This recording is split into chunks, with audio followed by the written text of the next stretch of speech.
What is up, guys? I do hope you are well. My name is Mark and today we're covering some r/I don't work here lady. If you're new here, please consider hitting that like, that subscriber, maybe that notification bell too, as it all really helps out our channel. And don't forget you can follow us on podcast too now, so you can take me with you wherever you go. And also you can support the channel either through YouTube membership or Patreon. All the links are down in the description below. And with that being said, let's get straight on with today's stories. Much love, guys. Our first story comes from No Refuge for Degenerates. Dude targets me and refuses to believe I don't work at the supermarket. This just happened as I was leaving the supermarket. As I told my hub about it, he suggested I posted it while fresh.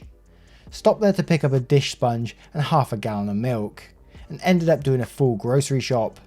Excited at the prospect of going home with one less task pending and more time to play Trove with my son. I walked my cart full of food to my truck. This is where the I don't work here lady mess began. The parking lot is a fair size for this supermarket. I drive a Ford F-150 and because it is raised, I find it is easier to park towards the back of the lot so I can avoid the risk of not seeing someone walking behind the truck or park in my blind spot. About halfway through the parking lot, a man, maybe early 50s, begins calling out to someone and I don't pay it any attention since I'm on my phone with a relative. The call was short and I hung up with my relative a few seconds before reaching my truck. I then get my shoulder grabbed and pulled by the same dude who was making noise at the front of the parking lot. Me, EMP, entitled mediocre prick, SE, supermarket employee. I say, what the fuck, don't touch me, dude.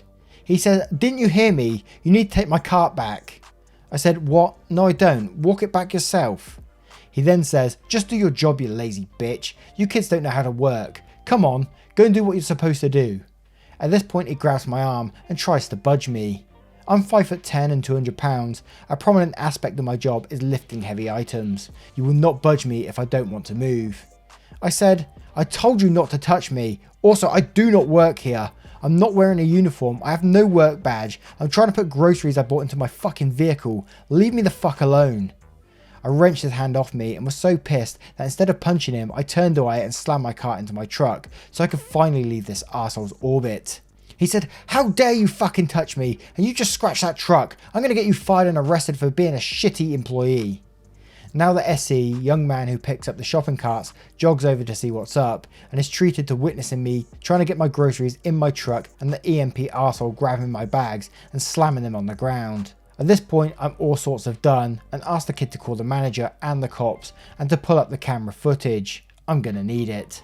SE is like a deer in the headlights but sets off to get help. EMP is now trying to get me from getting in my truck because arsehole. The whole time he is screaming at the top of his lungs about how I'll be fired and arrested. SE came back, manager unavailable. Great. I asked the SE to stay back since EMP is unhinged and used a small spray bottle of outdoor bleach mixture I keep in my purse to sanitize my work gear when I remove it. Sprayed it in EMP eyes and that got him to budge. I then sat on EMP and I guess all that shit was enough for the manager to show up when SE went back a second time to get him. The security guard was very quiet as he restrained the EMP while we waited for the police. The manager apologised and asked for my receipt so they could replace my groceries and then showed the cops their footage of the clusterfuck when they arrived. Turns out EMP has a history of assault against women, shocking I know, and attempted kidnapping last year. The SE theorised that EMP may have been trying to get me closer to his car since the cart drop off was 2 cars away from him. I'm pressing charges and the supermarket is going to have to switch security companies. Where the fuck was the parking lot security guy? Chatting up teenage girls on the other side of the parking lot. I'm so fucking pissed because it have gotten way worse for me or another woman. Update, got a call from my lawyer this morning that EMP was trying to get released from custody last night because his elderly mother made a scene at the station. My lawyer wasn't having it and knows I was sure as shit wouldn't either. Bail was already high, but the on-duty officers were ready to let this arsehole walk out because they didn't want to hear her whine and scream anymore. What the fuck? His ass will have to sit tight until Monday or Tuesday. I read through most of your comments. Thank you for those who have been supportive. I live in the Caribbean, not the 50 states. Pepper/wasp spray, gun are not options here. I'm black. I have to think 15 steps ahead before I defend myself and ask for help because it may cost me dearly. 5'10" and 200 pounds does not deter men from being shitty. I'm not muscular in a mainstream way, although some of those comments had me wheezing. I use bleach for work and for defense. If you choose to, I hope it helps. To those in the mindset that assume this is fake or overkill, I feel bad for the women in your life. The crap/danger they face, they might be facing alone because of that attitude. We'll update this in the coming week when we go to court. Thanks guys. One of my only thoughts during this, although it's an absolutely insane story, but the bleach mix, couldn't you get in big trouble for spraying that in someone's eyes? I know the guy shouldn't be grabbing anyone anyway, but still. Anyway guys, let me know what you guys think of this story in the comments below. Insane one, right? Our next story is from K Them Reddit. Come pick me up. I'm not a taxi, miss. So just a short story, just happened to me right now. I'm self-employed, although I do on occasions work on a car wash site, but that's just voluntary work to help out my dad. And today I'm working for myself. Just on my way to my first job when I get a phone call, a private number. Not unusual for me, I do work for a lot of businesses. So naturally I answer the phone and the conversation goes something exactly like this. Hello, it's ABCDEF, I was wondering where you are. I'm sorry, I don't have any work for you or your company. There's a long pause before a siren pitch scream comes down the line. You were meant to be here an hour ago to pick me up and take me to work. Where the fuck are you? I cleared my throat. Mom, I don't know you. Why would I pick you up and take you? She cuts me off. Of course you don't know me. You're a taxi driver. Now get over to my address. 123 Made Up Street and get me to work. I'm already late because of you. Miss, I'm sorry, I'm not a taxi driver and I have no idea where that street even is. I don't even know if it's in the same city as me. She sighs, the longest sigh you could possibly imagine. Just pick me up. She hangs up. About 5 minutes pass and I'm still wondering what the hell happened when I get a text message. I'm sorry about my wife yelling at you. She dialed the wrong number off by 1 digit. Sorry, pal. Edit, I've since received another call from the woman. I assume her husband made her call and apologise, and well, she did. She also went into detail as to why she was so angry. She had called and scheduled a taxi on Friday to pick her up Monday. The taxi company gave her a number of the driver that was supposed to be picking her up, and he actually quit the same Friday, apparently just a few hours later. She told me over the phone she obviously didn't know this, and a new taxi driver picked her up and explained it all to her.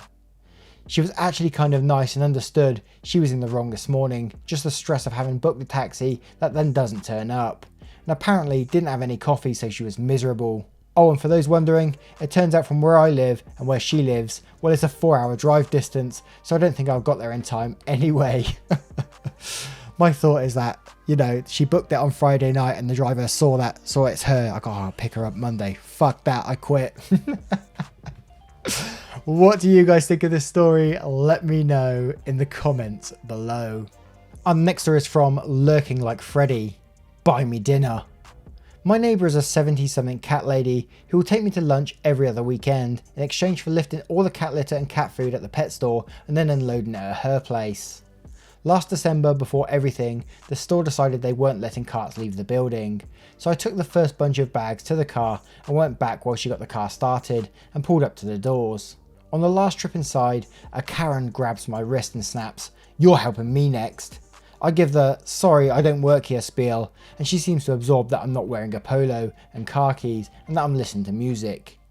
This does not stop her though. "Well, you'll still help me anyway."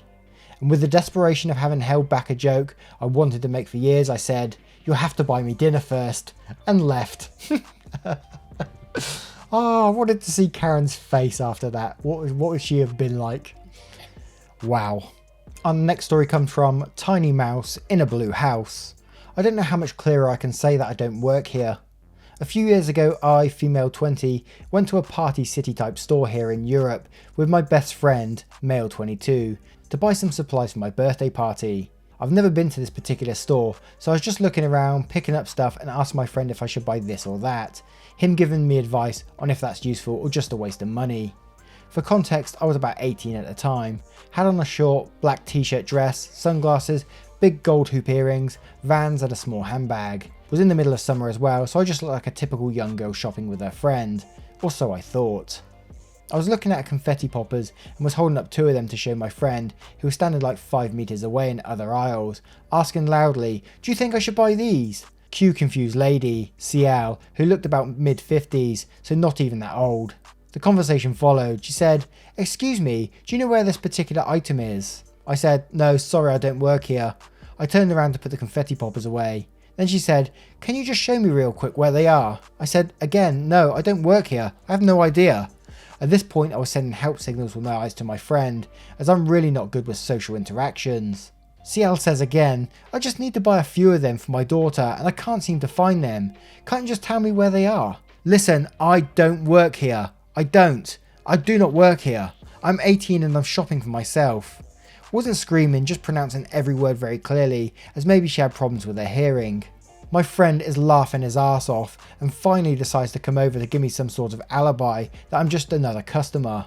CL says, "What are you trying to say?" I said, "I am a customer just like you. I walked in here in my own free time, picking up stuff for my own personal enjoyment.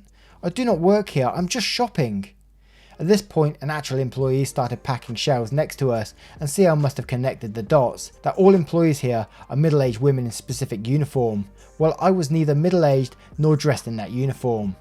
She grabbed both of my arms, apologised a lot saying, "You just look like you work here," and shuffled away.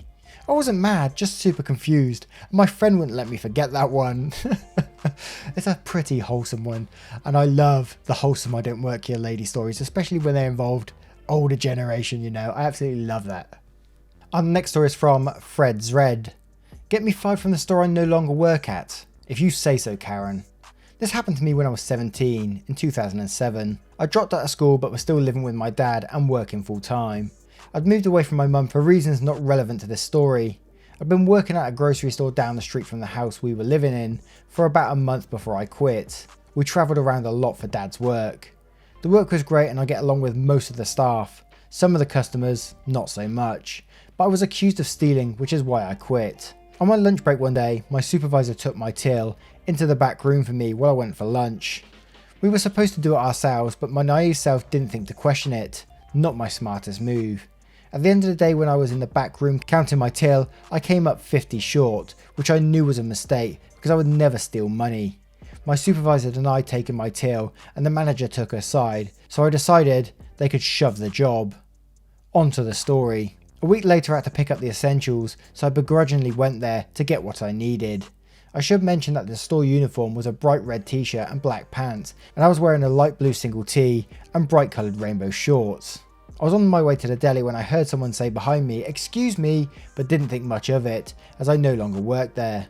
A few seconds later I heard someone say, "Excuse me," even louder, so I turned around. It was a customer I recognised as a Karen. She would come in every few days and would expect everyone to bow to her every whim and complain about prices or stock not being available. I said, "Can I help you?" Probably the wrong thing to say, but the first thing that came out of my mouth. Karen said, "Where are the rice cakes?" I said, "I don't know, probably with the chips." I'd only ever worked at the registers, so I didn't know the layout of the store very well.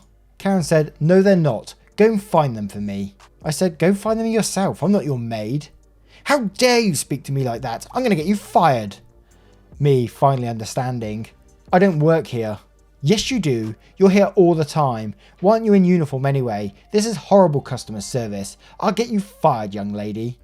I said, "I quit last week, so go your hardest. I'm glad I didn't have to put up with nightmare twats like you anymore. So you can shove your rice cakes right up your freckle and find someone who cares." I didn't wait for a response and just turned and walked away. It felt so good to tell her where to shove it after putting up with her crap for a month. I received a call from Target the day after I quit regarding the job application I'd placed there and was given the job a few days later. I still can't believe my luck and the perfect timing, and although working at Target was better, it wasn't short on Karens, and I have many Karen stories from my work in retail, which I'll share in future posts. Thanks for reading. I've never heard of that, where she said, "You can shove your rice cakes right up your freckle." It's like, what does that mean, up your freckle? I can take a guess, but I might have to use that more in conversation. Our next story comes from GingerDaisy03. Had to tell an ex-employer I don't work for you 3 years after quitting. On mobile, so please excuse formatting. It's a "I don't work here," but to the employer instead of a Karen. So I worked for a home care agency and was assigned to do independent living facility. Mostly just med reminders and housekeeping. The company I worked for was shady as fuck. So much happened, I'm surprised I stayed as long as I did, but I'll stick to what's relevant here. This may be long. So cliff notes, they cut my hours on days/evenings to the point I lost my benefits. I took full-time nights posting. It was just me and one other girl switching off 12-hour nights, 4 days one week, 3 the next, 11 PM to 11 AM. It was great and I loved it. Work was easy and I still got to see my residents. I usually got there at 10:30 PM to get report from the evening worker so she could leave by 11. My duties all night were get reports, sign out keys, organise that day's paperwork, set the dining room for the next day, do like 4 people's laundry, had access to 5 washers and 5 dryers, and do room checks on like 10 people every 2 hours. Pop my head in to make sure they weren't on the floor, and answer any emergency pages. Everything but checks and pages were done by 3 AM, sometimes 2 AM. Well, they hired a guy and decided to give him 2 of my shifts and 2 of the other girls' shifts. I was in charge of training him and had to sign off before he worked independently. I wasn't impressed but said fine. First shift he shows up at 4 AM, shift starts at 11, work's now done, go home. Next shift 7 AM, he comes in, same thing. Next 2 were no shows, then finally showed up. He was awful. I started looking for another job and found one quickly. I tried for 4 days to hand in my 2-week resignation. Supervisor isn't available, office is locked on Tuesday at 10 AM, so I dropped it in their mailbox. When they called me, I told them the date stated would be my last day. Fast forward 2 weeks, I get a call to go in. I explain I quit, why I quit, and that I don't work for the company anymore. Repeat this sporadically over the next 2.5 years. I got calls at all hours. I called the area coordinator, the regional coordinator, always being assured it won't happen again. My final straw was a 4 AM phone call, 3 years after I quit, from the after hours scheduler. Lost my shit. Called corporate and made them delete my number and file and told them I haven't worked for you for 3 fucking years. The lack of having any schedule should be a fucking clue. Your company calls me again, I'll file harassment charges. Figure your fucking shit out and stop fucking calling me. I don't work for you. And hung up. Been a year now and I think it finally worked. Edit. Since this is being asked a lot in the comments, I rocked a flip phone at the time and am severely technologically challenged and had no idea how to do that. Lol. Edit 2. I'm in Canada. How bad is it for a company not to realise for 2.5 years that someone's quit? Man, I like the comeback though that it gave them. Pretty decent. Anyway guys, I hope you've enjoyed today's stories. If you have, you know what to do. Hit that like, subscribe, maybe that notification bell too. I truly appreciate each and every single one of you being here. Thank you so much from the bottom of my heart. And I will see you in the next one. Take care now guys. Much love.